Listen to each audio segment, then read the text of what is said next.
Greetings, flaming heathens and burning heretics, and welcome to, we're renaming it this week to In the Fucking Hot Box because I'm sweating like fuck. It's way too hot. It's the middle of September and it's just not fucking right. So, and the two opposite me look hot and sweaty and all, so it's not just me. Yeah, I'm still in the shorts in September. It's not right. Look, if we weren't on camera, I'd be in a thong, to be perfectly honest with you. So it's just fucking wrong. Well, anyway, to be honest, I can't see that part of you, so you might as well be if you want. I'm not wearing any shorts. I'm just naked from the waist down. I wonder what that smell was. I can get it through Zoom. It's August roundup time because we didn't do it last month with July, which you know, bloodstock was in the way and all that kind of shit. But look, July wasn't great anyway, so we can draw a line under that and we'll move on to August because I'm sick of bloodstock being used as an excuse. Inflation's out of control. Yeah, it was bloodstock, mate. It was. You know, schools are crumbling now. It's bloodstock. You know, everyone was at bloodstock. I had a cold for 2 weeks. It was bloodstock's fault. It was probably, I don't know whether it was COVID or AIDS or what, but either way, it got me for a couple of weeks. You can't say that. Yeah, I don't know. Even I didn't have a cold, so not sure we can use that excuse. You've just lost us listeners. The cold lingered around for like 2 weeks, just wouldn't disappear. It's like a cough. Look, it could have been COVID. I don't know, but he probably picked up from the cesspits that were the toilets on the Sunday afternoon. But before we go on any further, I saw a news article the other day from I think it was Metal Hammer or Music Radar. Again, Rob sent it to me. Dave Mustaine interview. He's done it again. I know exactly what you're gonna say. Yeah, and it's Dave Mustaine. I don't talk about Metallica anymore. You just did. You just fucking did. You know, he just like. Where does he get off saying shit like that? He's got no self-awareness whatsoever, that man. But you wouldn't have him any other way. It'd be boring if he wasn't that way. Yeah. You know what I mean? It's, you know, if he carried on drinking the way he was and all that, he'd have been long gone. So, you know. Well, they all would have, yeah. Yeah, exactly. I would have. Well, yeah, probably. But I'm now like it's a full month for me off the sauce. That's quite impressive, to be fair. Fair play to you. I don't think I could do it. And the cigarettes. My job brings way too much stress that it's just sometimes it's just a necessary evil. But yeah, fair play to you. Look, you're going to be living in a dry country soon, so you may as well get used to it. Yeah, I'm thinking of going out into the desert every weekend and just being there on my own with my demons. You're going to whip yourself, aren't you? We don't just listen to Papa Roach. Anyway, shall we let's talk about some of August releases, because like I said, July wasn't the strongest month, but August, certainly the second half of August, has been quite a bit different. We may as well start off with Urne, A Feast on Sorrow. That came out on August the 11th while we were at some festival that we're not now allowed to talk about, apparently. But we reviewed it anyway, and we've had our say, but we've now lived with it for about a month, and I think it's just, for me, it's just got better and better. The more I've lived with it, well, we had it for about 4 weeks before release, but now just listen to it day in, day out, and I put it on in the car quite a lot. I haven't got sick of it. It's just, I don't know, it just keeps getting better and better every time I listen to it. So, Padre, you've had a chance to have a bit of a listen to it now, haven't you? What did you think? Because you're not familiar with them before. No, I'm not. I quite like it. I think there's a lot of really good riffs in there. I think it reminds me of Opeth. Yeah, the proggy elements are in there. Yeah, definitely. Yeah, but also just the way that some of the songs take a turn, but they're not just very linear. But yeah, like things in like a Stumble of Words is a great song, and The Flood Came Rushing In. I really like that. I mean, A Stumble of Words is 11 minutes long, but it doesn't really feel like 11 minutes. So yeah, I mean, I definitely would recommend it. What else did I like? To Die Twice. Sorry, that was a good. That's a good album. Definitely worth checking out. I mean, I need to go and listen to it again, or just have it on in the background when I'm doing shit. But yeah, no, definitely worth checking out. Strong album. Yeah, very strong. It's my album of the year, and Well produced as well. the production is some of the best I've heard, especially for a 3-piece. You just hear everything coming through so clearly. We said it on the review. It's, yeah, one of the best productions I've heard in a long time. But and you got bored of it yet? No, no, no. Yeah, no. I mean, I don't really have anything sort of different to say. It's a great album, and it's expansive. You're always finding little things here and there that you might not have heard before. But even so, it's still not quite wormed its way into me yet because it's that kind of album. Yeah, it's gonna worm its way around your head for a long time. Yeah. It's not an album I can listen to a lot. It's because it's quite. It's quite. It just feels like a sort of. I don't want to say it's hard work, but you've got to engage with it. It's not saying I don't. For me, it's not a background listen. No, I mean lyrically, it's clearly so deeply personal, and if you listen to those lyrics and you just think, oh fucking hell, this does have a tendency to bring you on a bit of a downer, but you kind of understand why it's all there. I love the fact it goes full circle as well in terms of that cycle of dementia. It's so well written and lyrically it's so strong that we just need to be proud that they're British, South London, and absolutely setting the world on fire. And I think this time next year we'll be talking about them in a very different light. So it's all good, but we'll leave that there because we talked it to death. We'll just keep listening to it the rest of the year. And at the end of the year, when we do our top 50, 60 fucking albums of the year, it's going to be at the top for me anyway. So next then we'll go with Horrendous Ontological Mysterium. Say that slowly. Came out on August the 18th. Self-released, I believe.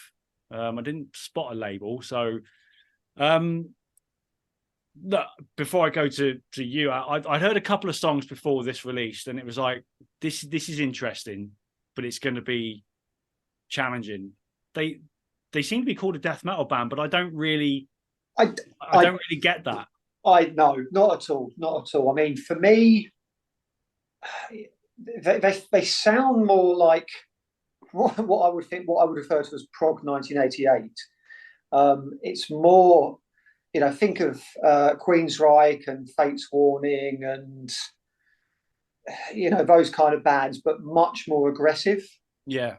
That's the kind of sort of proggy vibe it's got to it, and I think they're raspy vocals. They're not death metal vocals. So no, I don't get that label. It's, for me, they're a prog metal band, absolutely. It focuses on that late 80s vibe with some shred.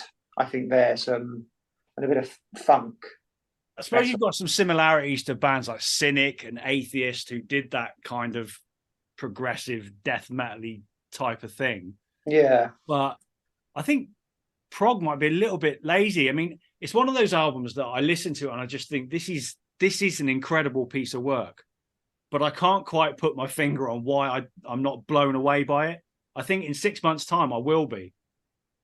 It's a difficult one because for me, I was initially what I'd heard hadn't grabbed me, and then I heard a track called Preterition Hymn. I'm not even sure I've heard that word before. I'm probably not even pronouncing it right. Probably but not. That grabbed me a bit more, but that was a bit less technical, a bit less prog. It was a bit more straight up, and I thought maybe I can give this a go. I'm honestly not too sure what to think of this album. I mean, I can see why people are raving about it. Yeah, completely. I absolutely can, but I've struggled with it, if I'm honest with you. I like the guitar sound of it. I'll say that now. So the production and the guitar sound, it's got that 80s kind of, like I say, the 80s arena metal, but heavy. I might sound daft, heavy metal, but it's a very distinctive kind of 80s metal sound that they've managed to sort of get. That it's heavy, but it's still clean. And it's a real bugbear of mine. They've used that flat bass sound that you get with a lot of funk metal bands and shred bands that I really can't abide outside of that. And I think with what they're doing, for me, it just grates, if I'm honest with you. Well, that just sounds like a you problem. I mean, I didn't notice that, to be fair. Yeah, that is me. I think I like my bass to be a bit thicker and a bit more firm, I suppose. Yeah, like you say, it goes in all sorts of different directions. It's unique. It It's does certainly what it does. unique. It's certainly unique. Yeah, I don't remember hearing anything like it recently. But I think it's a Marmite album. And I think at this stage, it's probably going to be a Marmite album I don't like, potentially. See, I think I'm the other way, because I keep going back and listening to it, but I just can't pinpoint what it is I like about it. And I also can't pinpoint what it is I don't like about it. I love a challenging listen, because these days we get, sometimes you listen to an album and you can write it off within 30 seconds of the first song. Yeah. You think, no, that's not my thing. But an album like this has got a completely different challenge, for want of a better word. It sounds a little bit like they've all gone into a studio and it's like a blues jazz jam session, and they've kind of grown songs out of it. And I really like that. And I'm going to keep listening to it, because I just think something's going to click at some point, and we'll be talking about it in December as one of my top 10 of the year. I don't know, maybe not, but yeah. I mean, like I say, I mean, there's a track on it called Aurora Neoterica, and there's a real sort of chilled out bit during that where they kind of just pull back, and it's a bit spacey. It's quite open and free and light, and I liked that. And that's not normally what I would go for. And it kind of, I don't know if it's the kind of thing, other prog bands do just to break things up, but it just felt quite natural and quite appealing. And I don't know, when that's kind of the bits I like more than the riffs, I don't know. Yeah, I think everyone should listen to this album, because it's not like anything I've heard before. I just don't know what to think of it. Yeah, I think you're completely right. These days, having something that's unique is a rarity, and part of me thinks, is this what modern progressive metal should sound like? Maybe it is. I don't know, but I think we'll come back to it in December, and I do think there's something in it. I am gonna love it, and it might be one of those. I might get it on vinyl, so I can just listen to it that way, right? Because I've only listened to it in the car. So I think if I put it at home and sit down and listen to it vinyl, I think I might get a different appreciation. And as wanky as that sounds, I've had that with a few albums recently that sit down and listen to them properly, and you get a different experience. So look, we'll see. But it's definitely the most interesting metal album I've heard in a long time, because it's completely unique. So fair play to them for that alone. Next up, then, same date, August the 18th, Orbit Culture released Descent on Seek and Strike. I really like Orbit Culture. I think they started off as just a one-man band. For the life of me, I can't remember his fucking name, which is really poor, but started when he was like 16 in his bedroom, banging out this amazing stuff. And they've now become a proper full-time band and touring band, and they've just done the UK with Trivium. Caught them last year at Bloodstock. They were really fucking good, but I think this album has taken them on to another level. And I think it's a bit divisive. I haven't actually heard your opinion on this yet, either of you. I don't know if you both listened to it, but what do you reckon before I have my say? I really like this album. This is one of my favourites of the month. Fuck yeah. Yeah, it's got, I mean, this is, it's got that, for me, there's a very 90s sound, that what I think of as cyber riffing. And yeah, I will think of bands like Fear Factory and Strapping Young Lads. You fucking went there, didn't you? Yeah, I did. Fucking went there. I did go there, but like I say, they're not clones of those bands. I think it's just the approach to their guitar production that I think and riff style that it reminds me. But the thing is the choruses. Those choruses, fucking huge. They know how to just build up with the verses, and just sort of open up to something really majestic, and use those guitars accordingly. But it's also that kind of sound where they can actually pull things back and again chill out just for a bit where they need to, and it just Yeah. fits and flows. But yeah, I mean, it's the fact the songs are catchy, really catchy. It's full of hooks. The whole album is full of hooks, and like you say, it is in the choruses. Yeah, and I think that's the thing. I think that the 1, 2 of Sorrow and From the Inside. It's like, oh, we got a big choruses. Oh, we got another big chorus. What the hell? And then, like I say, Vultures of North. And I think for me, that is where I do feel certainly that song on its own, there is a bit of Fear Factory there because it just pummels you. It just hits you hard. It just goes for it, and doesn't quite do the same sort of chorus. But that's good. You've got that breakup and you've got that sort of different approach there. It's not just a chorus led sort of album that's focused on that. But yeah, it's one of my favourite releases of the month, definitely. They're a band who could be massive. They could be so big. I think they could, because I think they've got an accessible edge that a lot of those sort of bands, like you talked about, like Strapping Young Lad, and I'm not mentioning the other lot you mentioned. They've got an accessible edge that a lot of bands these days don't have. For me, they remind me of late 90s Darkane.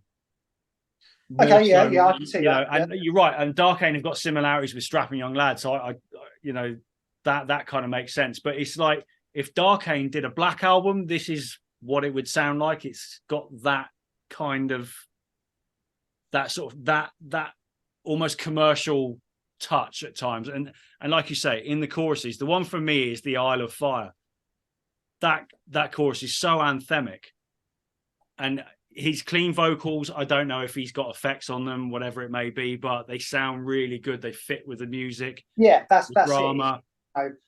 There's a lot of talk about production and Pro Tools and this and that, but if it's very produced, isn't it? Yeah, it is, but it works for what they're doing. Yeah, that's the thing. Is so much metal. No, I wouldn't want that kind of production, but for these guys, that's fine. It works a treat, and it just sounds massive. And they've, like I said, they've just done this UK tour with Trivium. By all accounts, it sounds like they've gone down an absolute fucking storm every night. So hopefully that'll mean they'll come back in the new year. We'll get some headline shows, 400-500 capacity kind of venues. I think that'll be amazing. But like you say, they've been making, the name Orbit Culture has been making albums for 10 years. Yeah. So there's no reason that they should not be at a decent professional level of what they're doing. Completely. This is now their breakthrough, I think. This is when they'll make the step up to the next level, So, festivals next year, I would have thought they'll do the summer run, probably some main stages at smaller festivals, hopefully Bloodstock with a bit of luck. But yeah, I'm with you. If we take Urne out of the equation, because that's an anomaly, this is probably my favourite album for the month so far. Well, yeah, agreed. Overall, it's a fucking banger. So yeah, I'm glad we agree on that. Right, so August 18th, still same day that came out. Cruel Force, Dawn of the Axe. Padre, I hope you've listened to this, because this is so far up your street. It the smell of your arsehole. It is Show No Mercy era Slayer. It really is, with that little bit of speed metal thrown in there for a good mix. But all thrash, dry ice, studs and leather, the full works. The artwork is great as well. Fucking absolutely love it. And it's on Shadow Kingdom Records, who gave us Bloodstar earlier in the year, and Leather Bitch. So there you go. Don't shake your head. I haven't listened to it. You need to. I will. Yeah. I will go away. I have been focusing mostly on Doomsday and Celestial. Can't remember. Celestial Sanctuary. We will get to them. But and what do you think of this Cruel Force album? Up your street? It's all right, yeah. Hasn't grabbed me massively, but yeah, like you say, it's that kind of early Slayer, bit of speed, bit of sleaze as well, a little bit. There's a little bit in there, yeah. Look, it's not a wheel changer, is it? Yeah, no, not at all. And as a result, it's not something.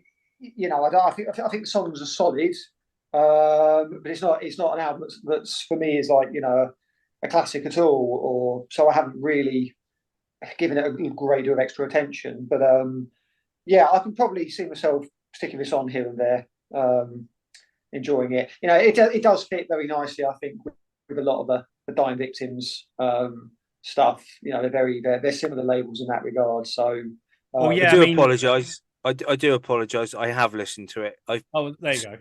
too many names. Like I just checked it on Spotify. No, it's the album cover that trigged my memory. Great album cover. Yeah, Yeah. it is.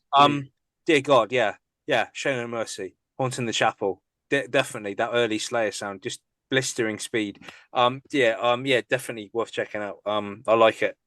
They've just reissued an old album as well, because they were actually active from 2008 to 2012. I think they reformed in 2019. They just reissued an album that came out in 2010 called The Rise of Satanic Might as well, which is very much the same thing, but it's a lot more raw. And I think it's almost better than Dawn of the Axe.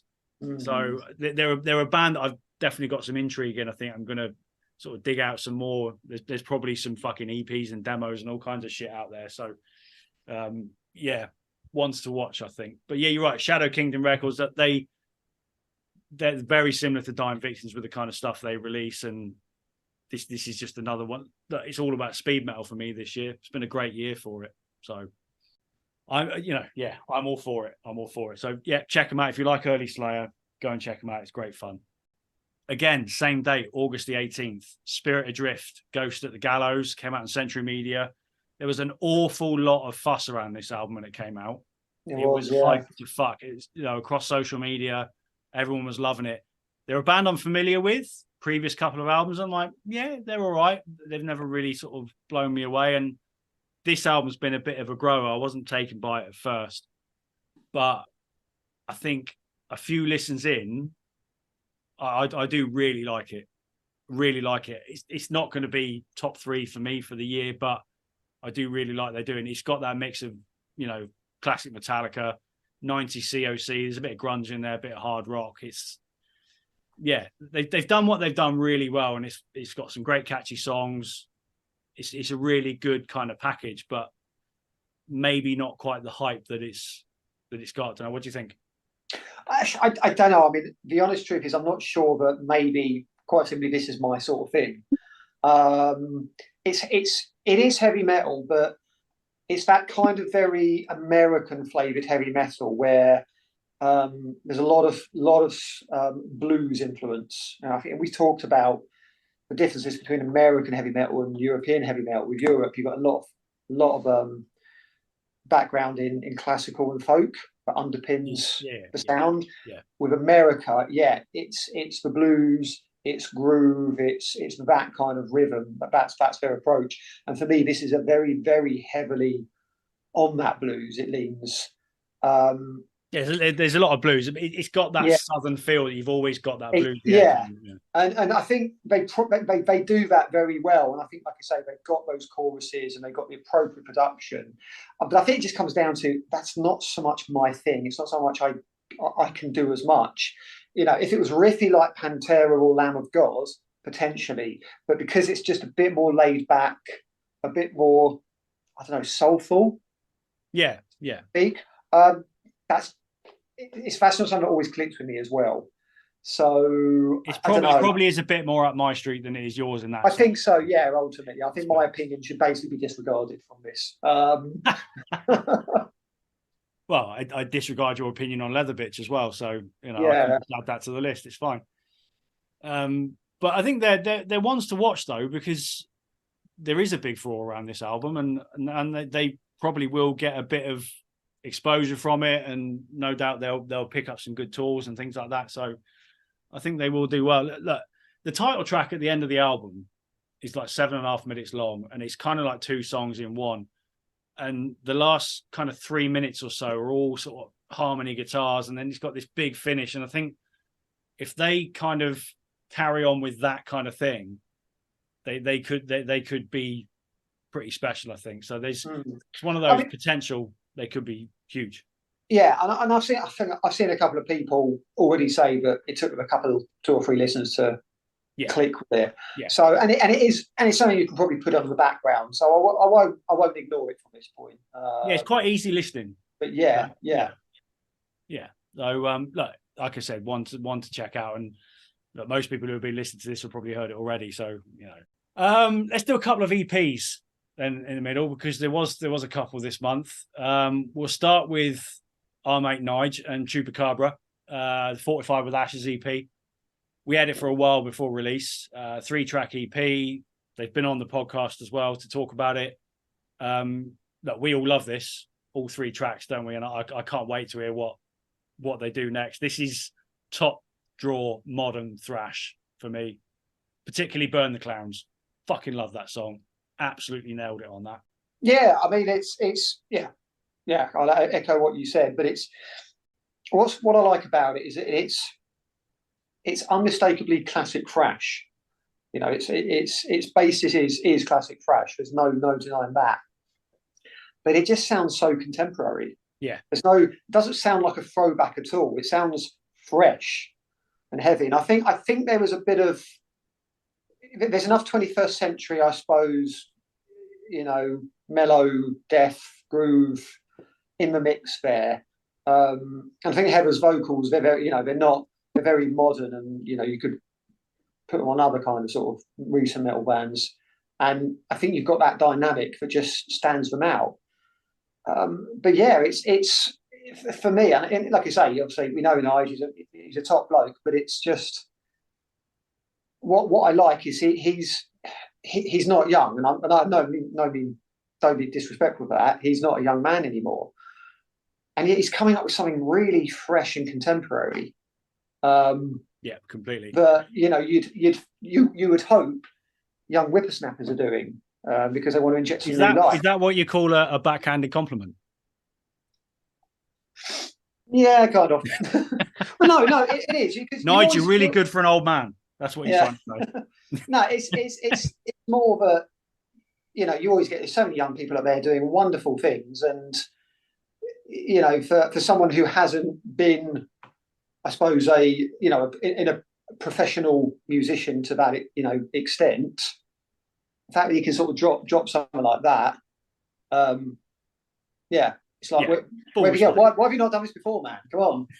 Nige was in a band called Witch before, which you know, we weren't familiar with. We didn't know him, but I think look, I do believe there's a few more songs that have already been laid down. Heather's doing vocals at the minute, and there's a full length to come early next year, so can't wait for that. It's gonna.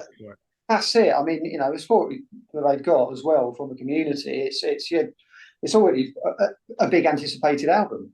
Yeah, it is. It really is. So yeah, fair play to him for that. Let's look forward to what comes next. A quick shout out to a British hardcore band called Final Nail, released demo EP on August the 25th. Proper UK hardcore, no frills. I did enjoy it. I enjoyed it a lot because I do like good old UK hardcore. Nothing else to say about it than that, but it's fucking good at what it does. Yeah, solid hardcore. But I have to commend them, because to my ears, I believe that they have sampled one of the synth riffs in the Day of the Dead soundtrack by John Harrison at the beginning of the end. All right, we'll have to find that out. That's that takes my ears straight away. So yeah, there you go. Final Nail, you get the nerd seal of approval. So yeah, that's look, clearly with what we've been listening to so far, that's a rarity. So yeah. We'll find out on that one. And then the other EP that came out this month that we really fucking like, and I know Padre loves this one as well, is Doomsday, self-titled EP. They released an EP late last year or early this year, whatever it was, that was fucking absolute quality as well, called Depictions of Chaos. This just takes on to another fucking level, really. There's even a Metallica cover thrown in for good measure. So look, I'll let Padre have this one because he loves it. Yeah, I think so. Firstly, the Metallica cover is Trapped Under Ice, and yeah, it's pretty cool. I think they do it more than justice, which makes a change, doesn't it? You know. Yeah, I mean, Trapped Under Ice isn't one of. I mean, I've never had really an issue with it. I think it's more than, you know, worthy to be on Ride the Lightning. I don't think it's a bad song at all, but you know, it's nice to see. It's nice to see one of those lesser vaunted Metallica tracks get covered by a band. And I think, you know, because Trapped Under Ice is gets overshadowed by a lot of their other songs, but it's a thrash song. You know, Yeah, Trapped Under Ice could probably have been on Kill 'Em All quite easily. Yeah, so that's it. They've got quite long song titles. Firstly, so is it? This is why I should write stuff down. Is it Ascending the Gates of Heaven, on the EP, the track? That's probably the standout track for me. So I'm gonna have to look this up. But they remind me. I listened to a bit of Chupacabra as well. They seem to be in the same vein as that to some extent, and I really think like the production on this Doomsday EP, and I think as well the other EP they've done, the Rift City promo from 2022 as well. Oh, sorry, Attaining Heaven by Force is the single.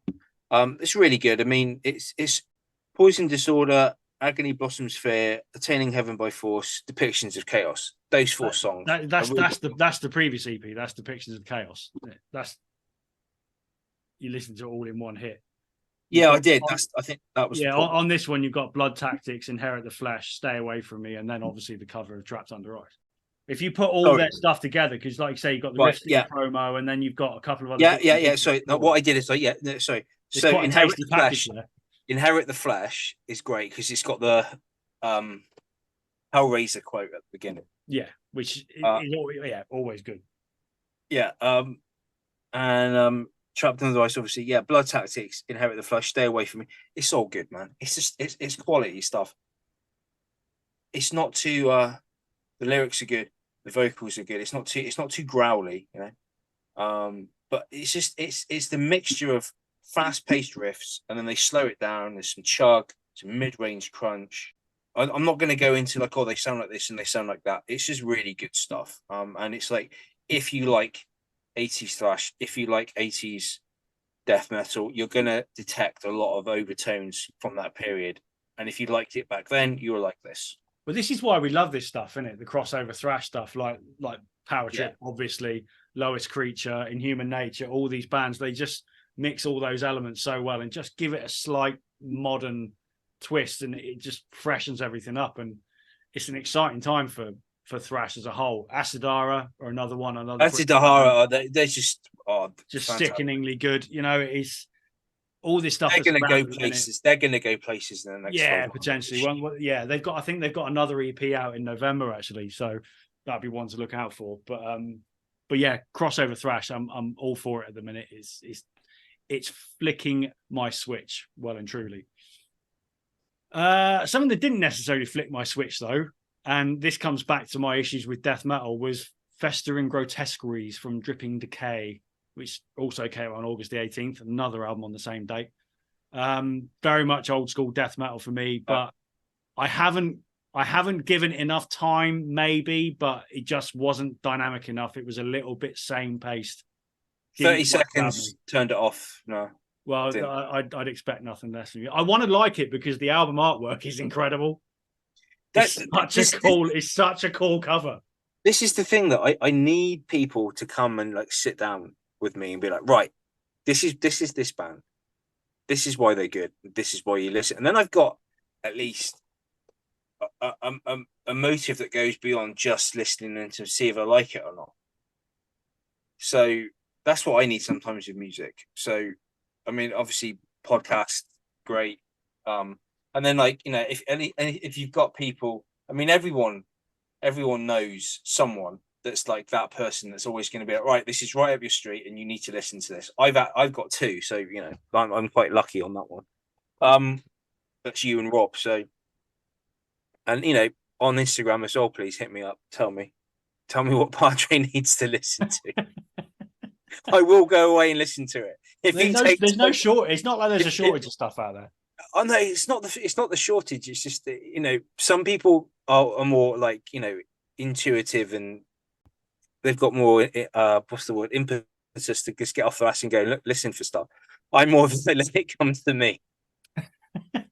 Hey, look, but if you pod me, I will go. I will go. So Yeah, if you you're want, going to have a lot of time on your hands as Middle Eastern beauty queen, so you yeah, may as yeah. I well mean, make the look, but most of it. if anyone takes time out of their day to actually message me on Instagram or something and say, look, go away, listen to this, I will do it. You know, because it would be rude Good. not to. Good. That's a bare minimum. Voice of Reason. Did you give this a go? And what did you think of it? Yeah. I think I raised it because I saw a lot of people talking about it that week of release. Um, yeah, I think it's decidedly ordinary. Um, it's not bad. I could quite happily have it on in the background, but there's nothing there to sort of grab me. I think it's just one. If you really like your death metal and just hoover it all up, you'll enjoy it. But yeah, Yeah, I think There's if you're a nothing. death metal fan, you'll like it because it ticks Yeah, those boxes, doesn't it? Yeah. but that's the thing. There's nothing additional. There's nothing distinctive, and there's no X factor pulling me in as someone who is not a death metal obsessive. Yeah, So for grumpy old farts like us, it's a bit more of a struggle, isn't it? yeah, Yeah. So look, I will come back to it and I'll give it a few more goes because, like I said, I just fucking love that. The album cover is brilliant.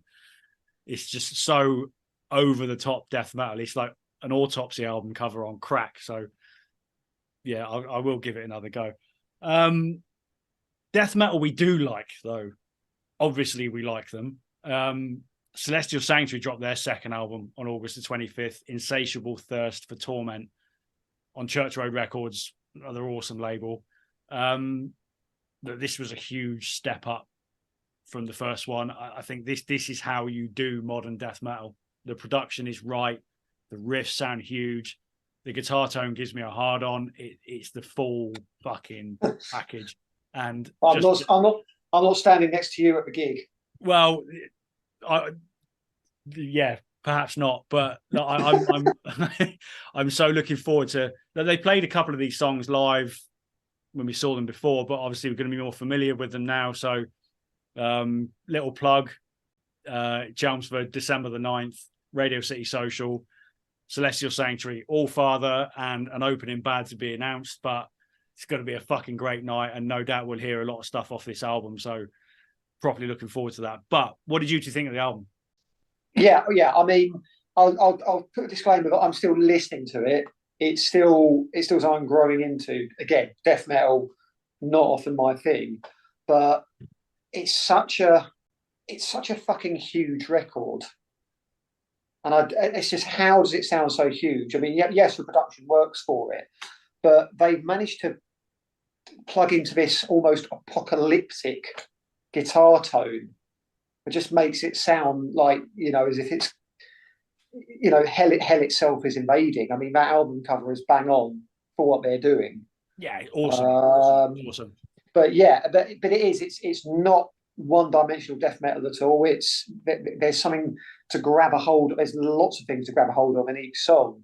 It knows when to pull back. It knows when to speed up. But it's that crushing, heavy sound, which just sounds massive at the same time. I get a touch of Biohazard from them, like the slower sort of riffs. There's that Biohazard New York hardcore kind of groove with the chug. It's all there. They do mix all those things really well. They've got their own take on death metal, and I think in this day and age that's a huge thing. Yeah, I think there's their own sound.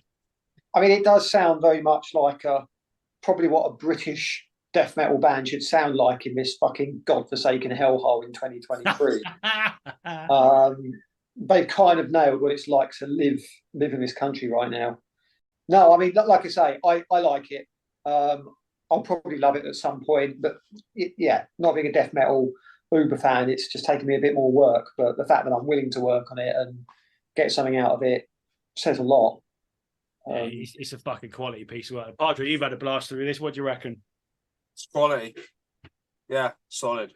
Just again, it just stood out. I mean, that and the Doomsday EP. I've just been listening to them quite continuously for the past 7 or 8 days, or 2 weeks now, actually. So definitely worth checking out. And I agree with the Voice of Reason. It's It sounds exactly like a death metal album should in this day and age. Yeah, yeah, it is. And look, full respect for the song titles as well. Like glutted with chunder, the lurid Yeah, glow of a dead burning body. I mean, you can't go wrong with shit like that. this is. I mean, yeah. I mean, the thing about death metal is you can have so much fun with lyrics, and Yeah, how they're made, and but sometimes it just gets a bit stupid. Sort of. I really like This doesn't. swivel-eyed and gurning in the shadows. I mean, Yeah. that's just I think that's my favorite track on the album. To be fair, yeah, that is. I mean, yeah, Yeah. I remember. Sorry, I mean, like Tregenza messaged me. He goes, "Like, you need to listen to this," and it was like, "All right, okay, I'll get on it." And then he's like, riffs coming out of every orifice, and I think that is actually the best way to describe it. It's just when you think that there can't be more riffs in the song, there is. There's just riffs, Yeah, that's exactly right. Exactly. I think I'll be honest, I can't remember why, but yeah, meandering stream of foul fluid I think stood out for me. But like you say, it's those song titles. It's death metal song titles that are brought into, or sort of dragged into the current age. This might sound a bit harsh, but like, wouldn't it? When you've got riffs of this quality, sometimes be quite interested to see what would a death metal instrumental album sound like. Ooh, fucking like if we're talking like riffs of this quality, like that would be quite interesting. Or just like if a death metal band came up with something along the akin to like some of the old school like Metallica instrumentals, or that would be quite interesting. I think. I think it's an interesting one. I think an album like this could work without vocals because there's enough going on with the guitars. But I don't know. It always feels like something's missing. What, when you've got no vocals? You mean? Yeah. Yeah. I think you've got to have that gurney vocal delivery, especially with this type of death metal. Every time it slows down into those sort of deep retching grooves, you need that.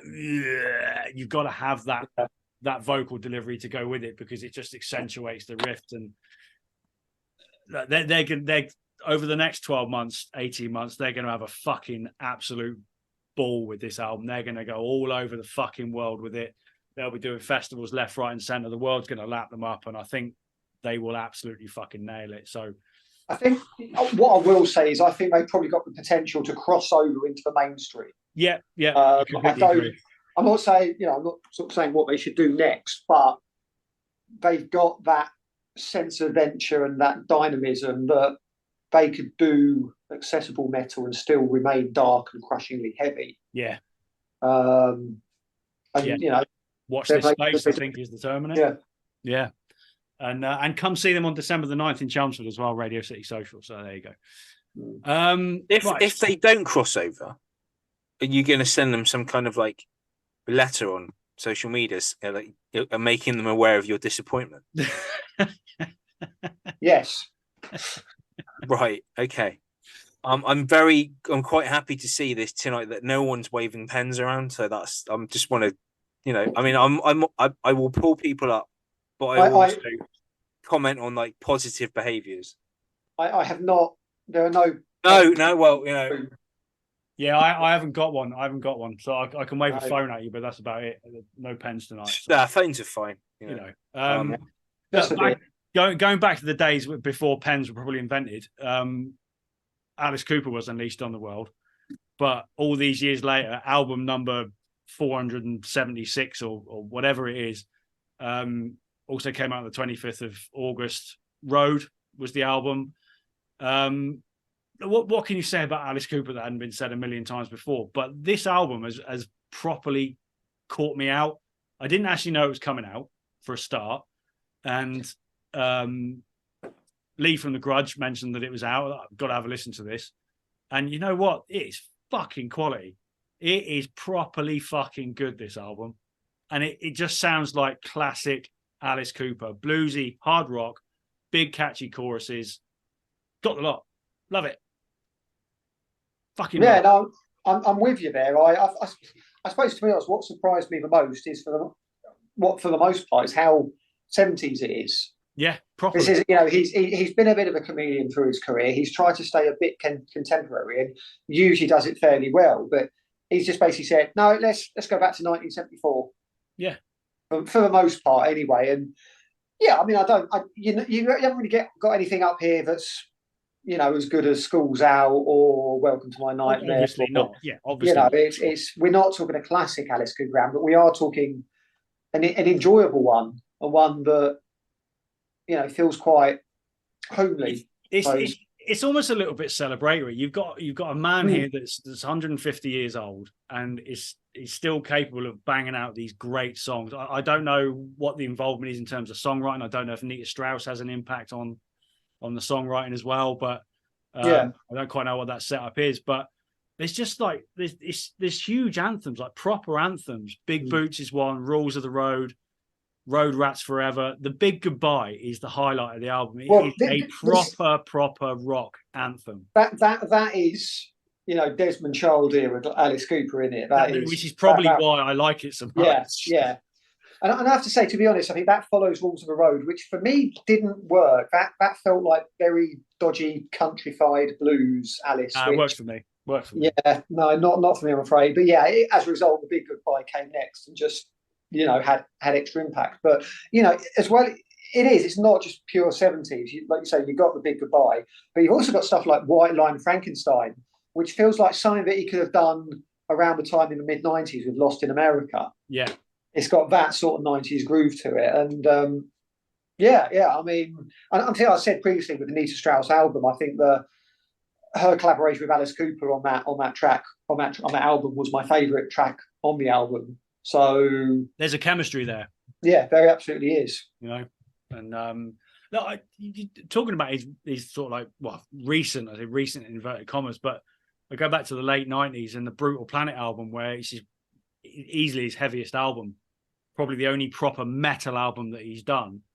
I love that album, absolutely love it. Like Sanctuary is one of my favorite Alice Cooper songs outside of everything on Trash, basically. But it's the fact that he can still do this and still write these songs, and hopefully he's still touring. I know he's doing that, and I know he does the thing with Hollywood Vampires as well. But I lay it down here now. Perfect headliner for Bloodstock next year for the Saturday night. Absolutely perfect. Yeah, Timing is just right.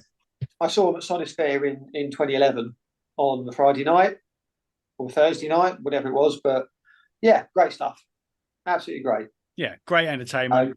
I think it was 2010 or 12. He was at Bloodstock last time, and he was great. And I'd love to have him back. I think it'd be a perfect Saturday night. Absolutely perfect. So, and look, there's great songs on this album that we will undoubtedly play live, and I think the majority of it will fit in with a classic Alice Cooper set. So yeah, fair play. It's great to hear it, and it's actually made me want to go back and listen to the last couple of albums as well that I've not really given any time. So because apparently they're very, very similar. So that's my sort of next job on this now. Listen to the last couple. So Incantation, Unholy Deification, also came out on August 26th on Relapse Records. They're not a band I've ever really been a fan of because it's that old school groove death metal, which has never really kind of clicked with me, but I quite like this one. I've not had a chance to listen to it too much, but what I have heard, I do really like. It's got a really good groove to it, but it is a little bit too mid-paced at times. I think it just needs to be a bit more dynamic. But what I've listened to so far, I do quite like. I don't know if you two have given it a go. Yeah, again, I think for me, this fits into that sort of, like you say, mid-range death metal, which it's solid, it's competent, it's experienced, and you'd expect it to be at this point. But I think, again, there's not, I suppose, enough happening to pull me in. I suppose what I like about it is it's got that doomy sort of vibe to it. So it doesn't feel like too ordinary. But I don't know. I probably won't be infusing about this album. I think it's another one that if you are a fan of old school death metal and you're a fan of Incantation, you're gonna love this album because it's they do what they do, and they've fair play to them. They've stuck to their formula, and they've had a great long career for it. So yeah, if you're a fan and you haven't already listened to this, which I'd be surprised, then you will enjoy it, even if old farts like us, not so much. But again, as with a couple of others, I'm going to give it more goes, and I'll come back to it later on with more of an update. So there's enough there for me. Another one, August 25th. Again, fucking just so many on the same day. Season's Dream in Death by Grave Ripper. What did you think of this? Yeah, this is an interesting one. I think this is. I mean, this is basically speed thrash. Bit of hardcore, bit of punk, bit of rock and roll. That's it. Goes along at a decent pace. I think good for what it is, riffy, enjoyable. However, and I don't normally like to make these kind of comparisons, but I kind of feel they've been beaten to the line by Necropanther. Ooh. Because for me, it's almost the same in terms of sound. Yeah, it's a similar type of thing. And approach. And I think, I love the Necropanther album this year, and I think the songs were a lot better, to the point where I couldn't help but think of them when I'm listening to this album, and that there was just a few more hooks and things to pull me in a bit more. And I hate that, because it's like I always want to try and listen to each band on their own, but it's just so alike. But I kind of felt a bit awkward. But it's I'll come back to it, because again, it's got that sound I like, that's enjoyable, that's that sort of pulls me in anyway. Yeah, I agree with that too. You know what? I didn't actually spot the comparisons with Necropanther, but now you say that, yeah, you're 100% right. It is very similar. Yeah.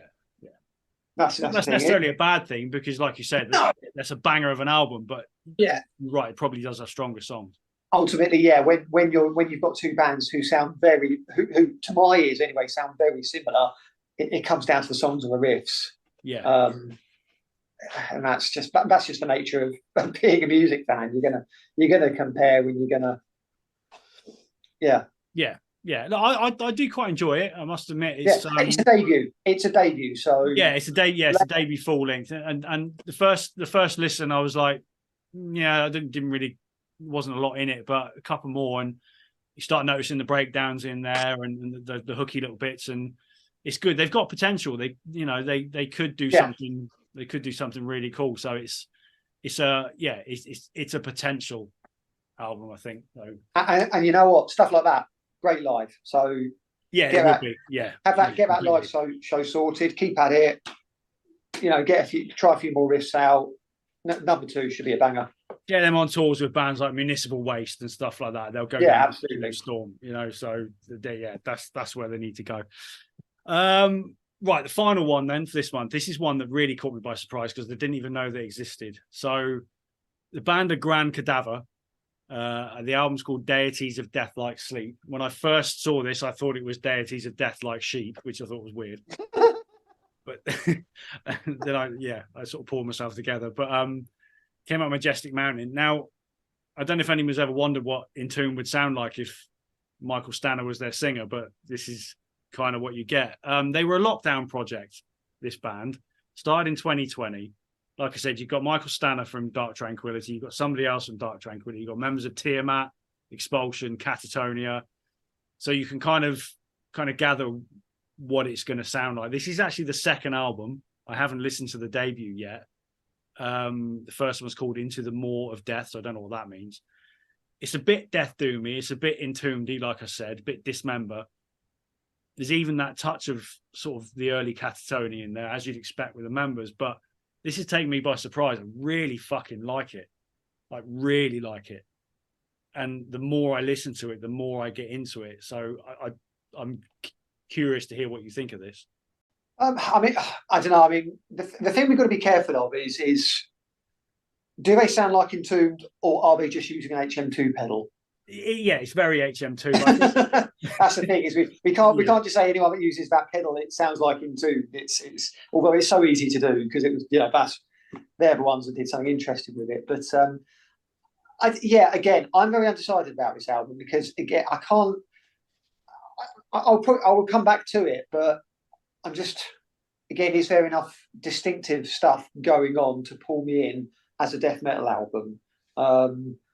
There's some familiar stuff there, absolutely, but yeah, I'm undecided. I'm not sure the songs are strong enough. I think that I felt a little bit like that on first listen, but I have since listened to it many times because I like Michael Stanner's voice anyway. So I thought I'll keep giving this a go. And yeah, it gets stronger with more listens. You start picking out more and more of the hooky moments.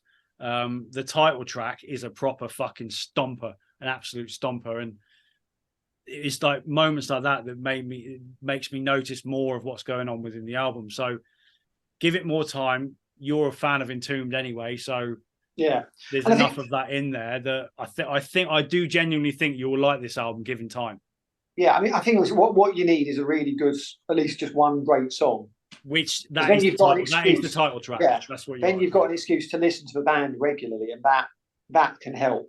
Yeah, that does help me sometimes. So yeah, my introduction to Entombed was to Ride, Shoot Straight, and Speak the Truth. And, it was the song Lights Out, which was on a free Kerrang CD, and it was the hooks in that drew me in and made me want to listen to more Entombed. And the title track on this album has got that kind of similar thing.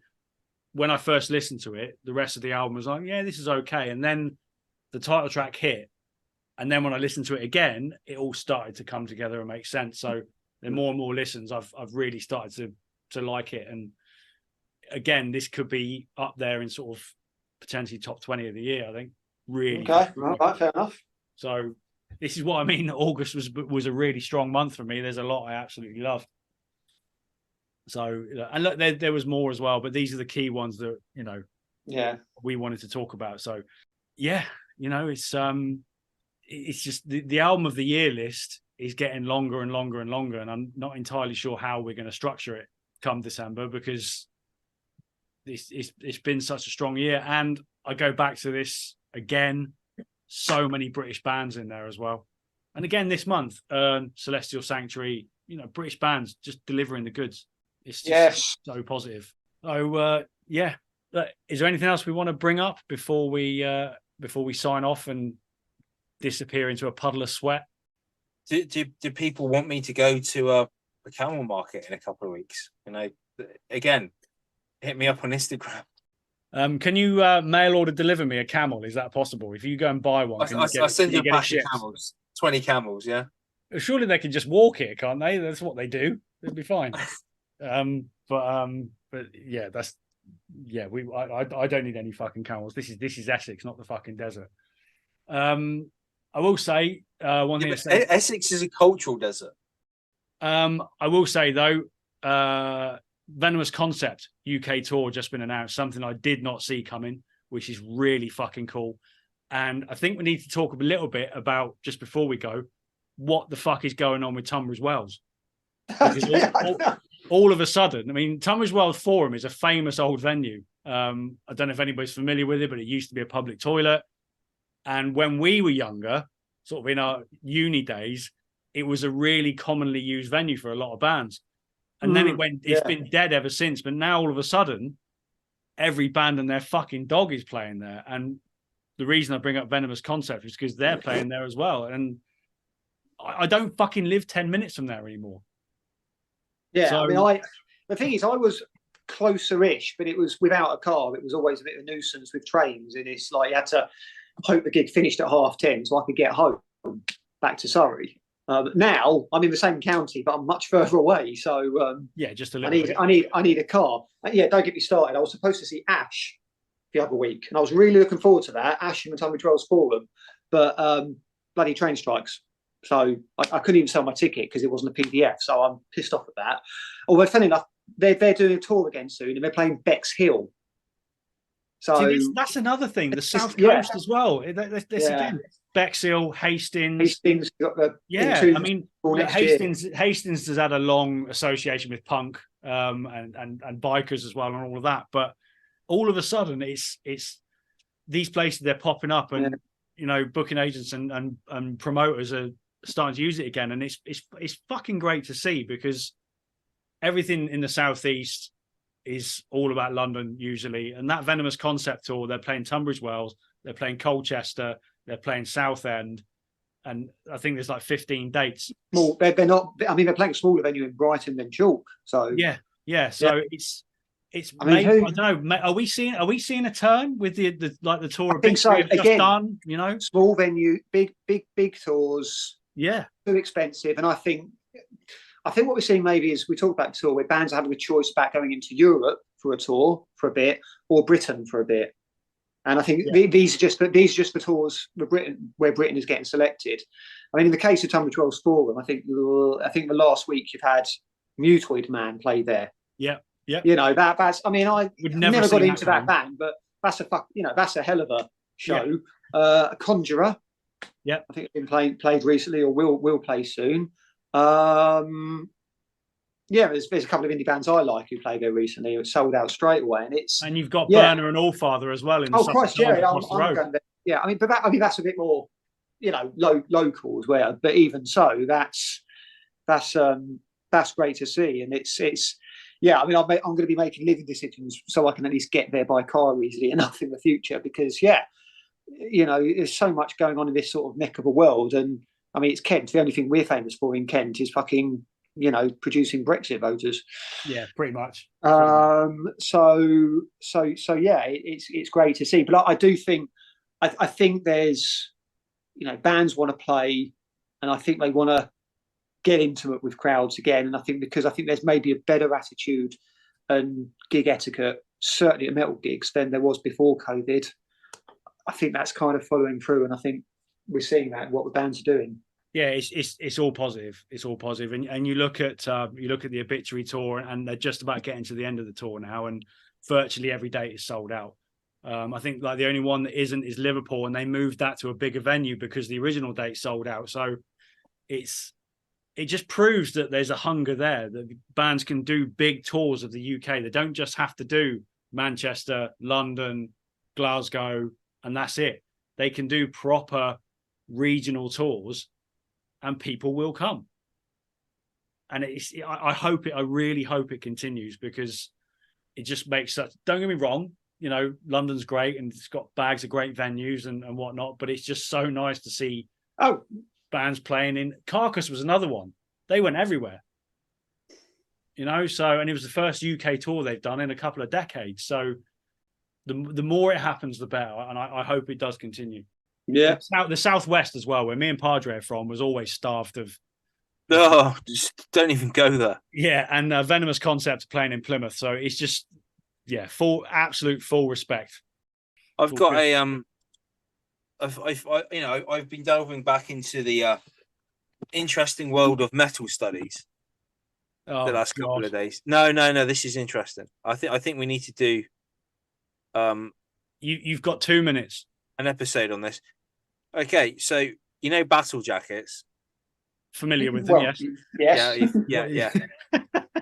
I've been reading some peer-reviewed articles on an ethnographic study of battle jackets, and you know, there's some interesting nuggets in there. So what I'm thinking is maybe we do an episode on battle jackets, and we can get a bit techie on that one, because you know there's more to them than just patches. All right, you know what? I'll let you have that. I think the battle jacket is very much having a renaissance at the minute. It's never been away, but at the moment, it's great to see. You see so many more battle jackets at gigs now. So look, we'll let you have that. We'll do something on battle jackets, but we need involvement and opinion from listeners and followers on social media. So we'll put this out in a couple of weeks, and we'll talk about it. And what does it all mean? Because to the outside world, it probably looks ludicrous, but to us, it's just it's not even as a what does it look like to the outside world? It's what does it represent for you personally? Yeah, it's very much like a canvas of your. One way of looking at it is it's a canvas of your life. Other ways of looking at it are it could be a specifically themed jacket, so they're called tribute jackets. So let's say you had a friend, you passed away, then maybe the Patch Jacket is their favorite bands. That's a tribute jacket. Yeah, or I've seen stuff like that. Yeah. Yeah, or it's one specific band, or maybe it's the scene. It's a specific scene, or it's a geographic location. And then there's just like the classic jackets, which represents social ties and connections. And then the modern jacket, which is can be interpreted as a particular political stance, religious belief, social values, like bands that represent your social values. So there's like this. It's interesting. I mean, a Patch Jacket is not just, even if you're not consciously going, right, I'm going to put that band on it. What criteria are you using when you make a Patch Jacket, a battle jacket, and are you even aware of that criteria? Is it more on a subconscious level? I think it is, and I think it's worthy of a discussion. Plus the fact they're just cool to talk about because everyone's got them. Cool. Yeah, of course they are. Of course they are. I tell you what, we'll come and back. They are the one thing. The one thing I think more so than studs and leather and jewelry and tattoos. That's what sets metal apart from all the other subgenres from a aesthetic point of view. What more can I say to that? We'll come back to that in a couple of weeks. 100%. And until that point, we are back next week as well. I believe we have a couple of guests. We just got to kind of nail that down, but confirm that in the week. That's next week, though. Next Friday, yeah. Yeah. Next week. So, are we announcing that now, or we leave it? Like I said, just got to confirm, nail down a couple of things, but I believe that's the case. But I'll confirm that over the next couple of days. So, it's going to be big. It's going to be good. And until then, thanks for listening, and stay metal.